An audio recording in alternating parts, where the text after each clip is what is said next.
Hi, I am Marty Knipe, and I'm a board member with the Flagstaff Festival of Science, and I'm also an associate professor of elementary science education at NAU. And in this presentation, I'm going to be sharing some tips and things to think about if you are planning on going to do a classroom talk, especially in a K-12 classroom. But a lot of these ideas are also applicable to any time you are working with students around science ideas. So even if it's in like an informal setting or something like science in the park, some of the ideas about talking to kids in particular about science ideas are transferable. So in this presentation, I'm going to talk really briefly about kind of why you might want to visit a K-12 classroom, a little bit about how we see and conceptualize science teaching and instruction in K-12 right now, some things about planning your visit, and a few tips about what you may need to know about whatever age group you are going to talk to, and then things to think about on the day of your visit and after your visit. So there's a lot of great reasons about why you might want to visit a K-12 classroom, and these are just a few of them. So a lot of people, especially students in a lot of cases, hold stereotypes of who can be a scientist. So a lot of the visions, if you ask kids to draw a picture of a scientist, you wind up with somebody who kind of looks like Albert Einstein. So crazy hair, glasses, holding test tubes, often a white male. And so by visiting and bringing, a real scientist into the classroom can help students maybe see themselves in science and, imagine a different kind of scientist than this kind of cartoon picture or what you see in movies or on TV shows. It also helps take science out of the textbook to make it something real for students when they're learning about it. So a lot of the science that's in textbooks in schools, we think about as kind of these settled science ideas. And sometimes students hold a perception that, there's nothing new in science. This is not something that we do. It's all these things we've already learned hundreds of years ago. And so by bringing it into the classroom, you can help them see that science is an ongoing endeavor. This is something that we do right now. There are lots of people in the world that are looking into different kinds of things to try to understand the world better. And it's also, it's exciting for kids to, get to meet a real scientist, to hear about science from somebody different than their everyday teacher. Kids are usually really excited about science, especially young kids. And so this just kind of adds to that for them. So in science instruction right now in K-12, there's an idea that was developed out of a National Academies commissioned report. It was called a framework for K-12 science education. And they developed this idea that there's kind of these three dimensions to think about in science education. And these three dimensions are the practices of science and engineering, the disciplinary core ideas across the different disciplines of science, and then this idea of cross-cutting concepts, which are these big connectors that go across different disciplines of science. And the idea is that science and lessons and standards will intertwine all three of these dimensions together. So we don't learn about these things separately. And this may be different than how you've experienced science in your life, your earlier life learning in classrooms. So for example, there used to be a lot of science classes that would kind of start with this unit or section on kind of what is science? How do we do science?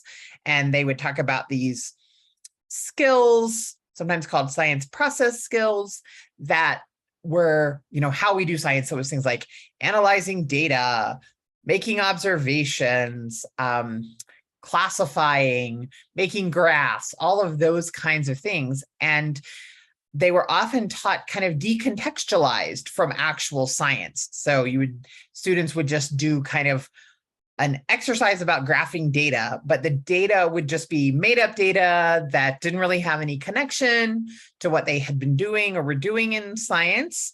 And so making that connection was harder. And so this new vision of science says we really should intertwine these things so that students are using these practices in actual context of a scientific idea. And after lots of meetings, which involved experts in science education, as well as experts in science that the National Academies had pulled together, they came up with these lists of the 3 dimensions. And so they had 8 science and engineering practices, with the idea being, these are the things that we do when we do science and engineering. And then those disciplinary core ideas, which are broken down into physical science, life science, earth and space science, and then engineering, technology, and application of science. So within those, there are 3 to 4 big core ideas in most of them. And then when you dig more deeply in, there's sub ideas under each of those. And then these cross-cutting concepts, these ideas that are things that cut across all different forms of science that students should be, thinking about, no matter what kind of science they are doing, because these ideas cut across. So the new standards intertwine these things. So there's a set of national standards called the Next Generation Science Standards. And then Arizona also used these ideas, among others, when they rewrote their science standards a few years ago. So these are just kind of the ways that we're hoping that students and teachers will think about science and intertwine those practices when they're doing science, along with these big cross-cutting concepts and particular disciplinary core ideas, which is what you might think of as the science ideas that students are learning, while the other 2 are kind of broader things that can be applied relative to any science idea. So after that kind of very brief of kind of what science instruction is moving toward, hopefully in most K-12 classrooms that you might visit, I want to talk a little bit about planning your visit and the things to think about. And so I'm going to talk about logistics and then activities and materials and things to know. So depending on your familiarity with classrooms and school visits, some of this may be a review, but if you haven't, visited a classroom before or recently, hopefully this will provide some helpful information about thinking about planning. So in terms of logistics, basic kinds of things like finding out from the teacher how many students there are going to be that you're going to talk to, how long is the class or the amount of time that they've devoted to this, so that you can kind of, plan for that and be respectful of the time and be aware that, if you're in, upper grades, middle school, high school, where they change classes, the students disappear at the end of whatever that class period is. They have to go on to their next thing. And even in elementary school, days are pretty scheduled for a lot of teachers. And so, they have other things that they have to do. And then just finding out what the school's procedures are for visitors. So things like visitor parking, how to sign in, get a visitor badge, do you need to do that ahead of time? Is it something you do when you get there? And these are all questions that the teacher can answer for you, just to make it smooth when you get there. Then thinking about what you're going to do when you visit a classroom. So I can't stress enough that, some kind of active learning, things that involve the students are definitely the best. Many students, and especially younger students, it's very hard to kind of, lecture them for 30 or 45 minutes about your science. And so, you want to think of a way to get them involved and engaged. So one thing to do is, if you're coming as part of a unit of study that the teacher's doing, find out what background knowledge they'll have about your subject. What have they done about it prior to you coming? so that you can, link to that. If there's vocabulary that you really think they have to know before you get there, you should let the teacher know. And then, like I said, active learning and hands-on things are best involving the students. So, kind of keeping introductions to things short, doing small group activities, things they can do, anything you can bring that kind of lets kids see or touch your science, or a small activity that kind of brings the more advanced ideas that you are thinking about and that you're studying down to, whatever grade level you're coming. So something that's like connected to the more sophisticated work that you do in your day-to-day, but that students can, understand and that they can engage with. One piece of advice, activities in a classroom, they often take longer than you think they will. Giving directions, and if there's materials that have to be handed out, all of those things take time. And you want to be able to make sure that you leave enough time for discussions at the end. So, for kids to reflect about what they did, to share what they noticed or questions that they have. So making sure you have time for that.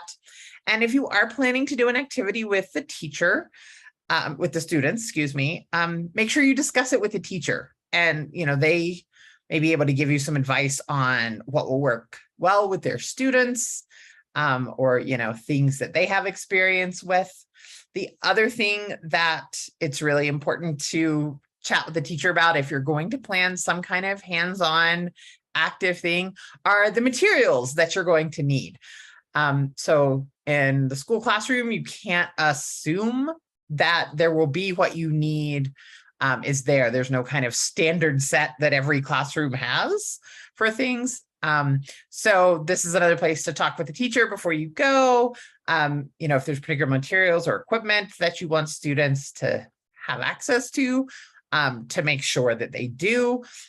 It's important to ask about audiovisual equipment if you plan to use this in your presentation. So most classrooms these days do have, projectors hooked to the computer. But you might not be able to hook your laptop to it depending on the setup. So you might have to put your presentation or whatever you want to share on a jump drive. If there are internet sites that you want to link to, I would definitely have the teacher check them before the day you plan to visit. A lot of times schools have filtering software on their internet, and the internet's not wide open, and sometimes things will get blocked that are surprising just because they're not on a list of approved websites, depending on the school that you're at. So, those kinds of things, just making sure that whatever you want to use will actually work in the classroom is important. If there's any safety equipment that your activity needs, make sure you think about that. Be prepared to bring what you might need with you. So like I said, there's not a standard kind of set of science things that classrooms have for particular grades. And so you will probably find a lot of variety in what teachers might have access to in the building. So you might have to bring things. And then also think about how many sets of materials or handouts, if you're bringing those, that you'll need for hands-on activities. So, if a lot of teachers have their classroom set up with groups of students, so it might be, they have 7 groups of 4 each, and, you might be able to bring things, one set for each group, depending on what you have planned. So just thinking about, all of those kind of little materials, logistic details is an important thing to make sure that the activity that you've planned for the classroom goes smoothly. So then we get to what do you need to know about a particular age of student? And so if you don't have children of your own or haven't spent a lot of time with kids, there are some general developmental stages for different ages of kids. This is another place that teachers are great for their intelligence about their students. So talk to the teacher about where are their students. A general rule to know is attention span generally increases with age. So kindergartners have pretty short attention spans. So they need, kind of short chunks of things, changing activities, changing opportunities. They get pretty squirmy if they have to sit still for a long time and listen to an adult. So thinking about, how are you going to change up? And it really can just be, kind of changing the pace of things. So, maybe a short introduction about something, and then you have, you've brought something for them to look at and make observations of, and then maybe you talk about what they noticed. And so each of those little chunks, every time you change the activity, you kind of reset their attention span. So general developmental stages, so kindergartners through second graders, direct experiences are really helpful for them, time for them to explore and look at things. Third through fifth graders generally are starting to use logic and beginning to be able to think about kind of more abstract things, even though they kind of from the early in that grade age to later are moving kind of from that more concrete thinking to more abstract thinking. And so, thinking about what you're trying to kind of convey to kids, and making, if you have some more abstract ideas, thinking about ways to make analogies or make it more concrete for them. Middle schoolers are moving into more abstract thinking. They're really starting to be able to generalize, events into principles. So looking at multiple observations and start to think about, oh, how does this all connect? And then for high schoolers, the abstract thinking and generalization skills are much more developed because they are moving toward that more adult kind of thinking. And again, like I said, these are general developmental stages. There are kids that fall all along these developmental ideas at all different grades. And so, just kind of thinking about where they generally is helpful, but then being, responsive to them while you're there. Kids have lots and lots of ideas about things, and they are generally very willing to share them with you, as long as you ask. And that's a great way to make those connections with them when you are visiting the classroom. So speaking of visiting the classroom on the big day, when you arrive and you're in the classroom, so start off by introducing yourself. Kids like to know that you're a regular person.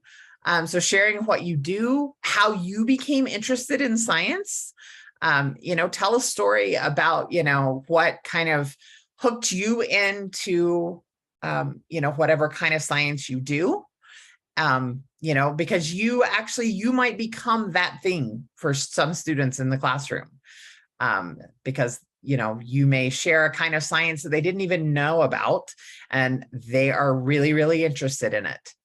So, sharing with them kind of your own story helps to develop, some rapport with them. Capturing interest with a demonstration or a short activity, or bringing in an artifact, something they can see, touch, even cool pictures of things, if, depending on what your type of research you do. Those are all ways to kind of hook kids, get them engaged, and then, asking them questions. So to try to stimulate their thinking, one really hard thing to do that is really effective is wait time after you ask a question, at least 3 seconds, which can feel like an eternity. But letting students have time to process is really important, and it helps them kind of make connections. So what I've listed here are, some of the really they seem really simple questions, but they are really, really powerful. So when you show students something, ask them what they noticed, and then what does that make them wonder, or what does it remind them of? And, if you show something that is, going to change, or something's going to happen, you can ask them, well, what do you think is going to happen if we do this? And then why do you think that's going to happen? And then after you've done something, ask them, well, why do you think that happened? whatever it was. So those are pretty simple questions, but they can be really powerful questions in terms of sparking kids' thinking and connecting. And once you know what their ideas are, then you can build on those ideas and connect to them to help them understand the science that you're talking about. It's also important to invite them to ask you questions. Kids often have lots of questions. And, sometimes they're a little nervous with new people, but, kind of making yourself really open to answering questions is really helpful.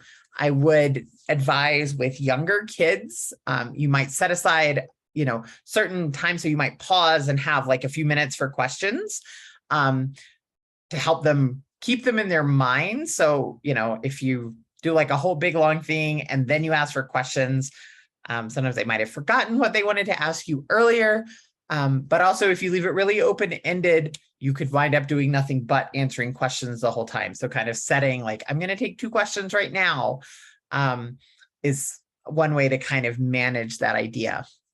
The other thing that is really important that you want to do is to relate what you're doing or your science to something they're familiar with in real life. So helping students make these connections to things from their everyday lives is really important in terms of supporting their learning. So, if you're talking about, something in the environment, if there is something nearby that they might have seen, down the street or in their town, that's really helpful.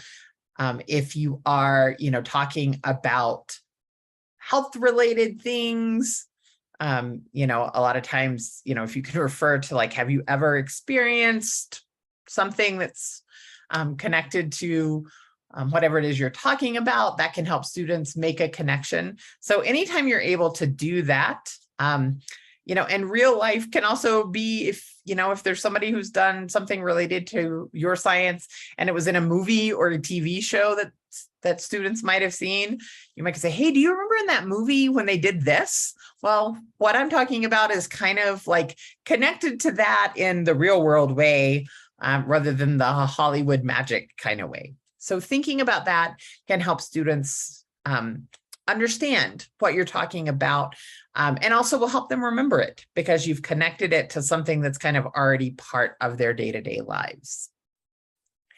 After you're done with your visit, it's really great if you're able to be available for follow-up questions. So a lot of times, you'll leave and students will then come up with a question. So if you share your email address with the teacher, you don't need to share it with individual students, but if you share it with the teacher, they can get in touch with you if students have questions that come up, so the teacher can say, hey, you know what, I will email the scientist that came to talk to us about that and find out an answer for you. The other thing that would be great if possible, if it's possible and if it makes sense and it would be something engaging to invite the class to come on a field trip to visit your lab or your field site where you do your work.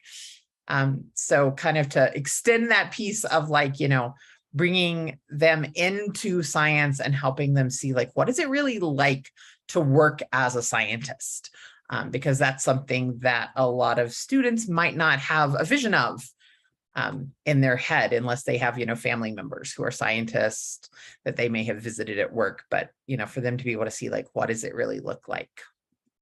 And then the last thing is I'm available if you have questions about any of this material, or if you, have ideas or are looking for ideas about ways to kind of translate your science to a particular age group of students.